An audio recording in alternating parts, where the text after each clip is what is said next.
all of this focus is on black men. This literally is what Congressman Byron Donalds said about Trump's black agenda. Turn to the topic of what Kamala Harris is doing this coming week, particularly Monday and Tuesday. She's got several events courting black voters. I know that you are talking about the black vote coming out, particularly black men, for Donald Trump. You're trying to help him along with that. To that point, can you talk specifically about what Donald Trump would do policy-wise in a second term to help black Americans? Sure, and thank you for that question. What Donald Trump is going to do is going to be actually quite similar to what he did in his first term. When you lower tax rates, when you cut these reckless and crazy policies that are now in the Kamala Harris administration, and you cut those regulations down, what it does is it frees up the ability for businesses to thrive, for people to be able to earn more money, for them to be able to keep more money in their pockets. There's no what. Chris, go ahead. there's no specificity there whatsoever, right? When asked what specific plans Trump has in mind, there's nothing, because there's no plans, right?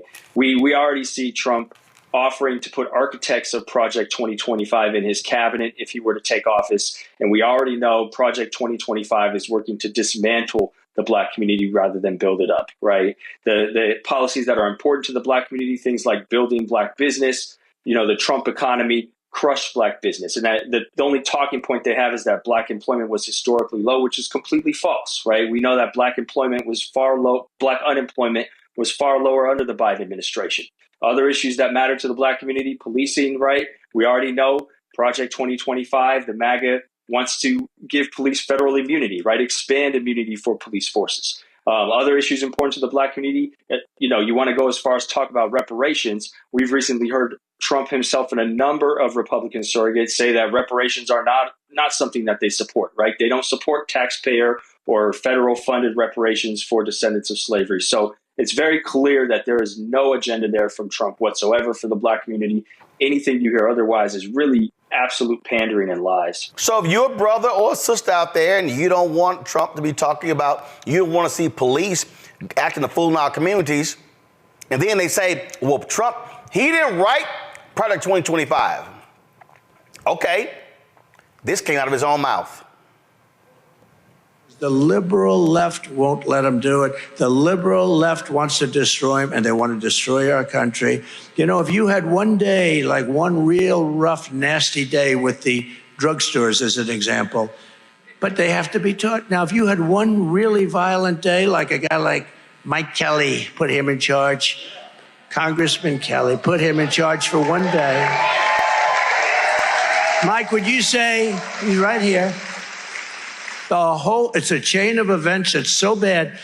One rough hour, and I mean real rough, the word will get out and it will end immediately. End immediately. It'll end immediately.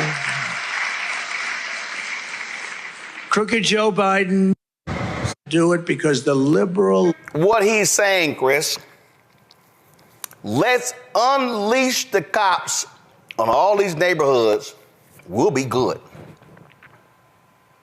Well, where's he talking about as well, right? We've heard him say many other times the places that he feels need to be targeted, the places where crime is out of control. He's talking about some of the blackest cities in the country. He talks about Detroit. He talks about D.C., Atlanta, Baltimore, as these places where they need extra enforcement, where people need to be put back in their place. So it's no coincidence that, these things, he's not saying these things in a vacuum. You have to be able to connect all the dots here, is when he's talking about unleashing police, unleashing force on people. And then the next day he's talking about how some of these cities, the blackest cities in America, are out of control. It's all related, right? This is all part of his philosophy and the politics that he sees for the world and for America going forward. And I'm sure somebody is saying, well, I didn't really hear him say that he's going to give cops immunity. Here it is. Come on, guys. I'm giving federal immunity to police officers. Let me roll it back. That we're going to give immunity to police so they can do their job. I'm giving federal immunity to police officers so they can do their job. Right there. Yeah, we're going to give immunity to police Right there. so they can Give federal immunity to police so they can do their jobs. Let me remind everybody, when he was there, Jeff Sessions, we're going to pull back on consent decrees because it's hurting morale of cops. He's saying, I'm going to let these folks do whatever the hell they want to do in neighborhoods nationwide. Well, and furthermore, Roland, he's also saying that he wants to dismantle educational systems, first starting with Black history, starting with education about slavery, moving as far as dismantling the Department of Education altogether so that this misinformation campaign of the right wing, the far right messages about Black people can be the dominant message that people hear, and that we won't even have an opportunity to learn about what police have been doing or are doing to people in our communities, right? We won't be able to talk about George Floyd or Trayvon Martin in the classroom. We won't be able to talk about the 1619 Project. We won't have the opportunity to have these conversations according to the Project 2025 and the far right agenda. Last question. I know you got an interview to do for the other network, and that is this here. Do you believe over the next 23 days, we're going to see Vice President Kamala Harris build her lead among African Americans? And do you think, based upon what you're seeing, that it's going to get to 88, 90%? Yeah, I think the lead was going to build regardless. I think as the election got closer, Black support was, and we've seen this in the polls, coalescing around Harris and moving away from Trump. I think a lot of the early polls, they were bad polls to start with, but they were also capturing a lot of unlikely voters in those samples, people who weren't sure yet because it was really early in the game. So I think that was going to happen regardless. I think what her messaging, if she continues to focus in on the Black community and message directly to the Black community as she's been doing, we could see turnout skyrocket as well. And so I think we will see the 88, 90 support from the Black community for Harris, but I'm hoping we also see the 65, 66% turnout levels that we saw under Obama, right? And that's really what we need to have a dominant victory so that we don't have to worry about any of these legal challenges, challenging vote certifications or vote counts anywhere in the state, in the country, already understanding that the states with high Black voter populations are going to be the target there. And so really, I'm really happy about everything that's been going on, the developments in the last 72 hours, her coming on your show and really doing a really in-depth, clear interview with you about issues to the Black community. And I hope she keeps it up. All right, Chris Tuller, we certainly appreciate it. Thanks a lot. Thank you. They said we were dead. Detroit waving the white flag, the city filing for bankruptcy. That our best days were behind us. That living here is like living in hell. But you know what we said? We said, F that. We rebuilt ourselves. We looked out for each other, got our hands dirty, and put in the hard work.